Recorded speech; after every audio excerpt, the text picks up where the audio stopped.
સંસદમાં રાજ્યસભામાં મારો એક આ પ્રશ્ન હતો અને આ પ્રશ્નના જવાબમાં કેન્દ્ર સરકારે સ્વીકાર્યું છે કે ગુજરાતમાં મનરેગામાં મોટા પાયે ભ્રષ્ટાચાર ચાલી રહ્યો છે. દાહોદમાં જ ત્રણ અધિકારીઓએ ભ્રષ્ટાચારની એફઆઈઆર પોલીસ ફરિયાદ દાખલ કરવી પડી છે. આ દાખલ કરનારા એ સરકારના જવાબદાર અધિકારીઓ છે.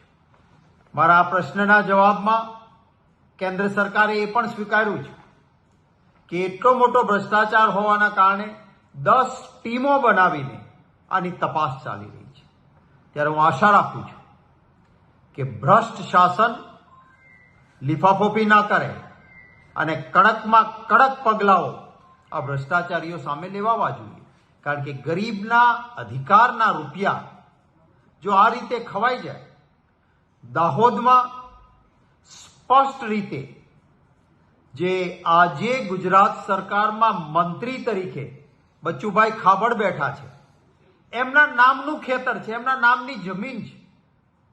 એ પોતાના નામની જમીનમાં બંધ બને, નહેર બને, બંધ બન્યો પાણી રોકાણ હોય ત્યાં વૃક્ષારોપણ થાય, પાછું રિનોવેશન થાય. એક નાના પોતાની માલિકીના જમીનના ટુકડાઓમાં અનેક વર્ક ઓર્ડર અપાવીને રૂપિયા ખવાઈ જાય અને છતાં ગુજરાતમાં મંત્રી તરીકે ચાલુ રહે.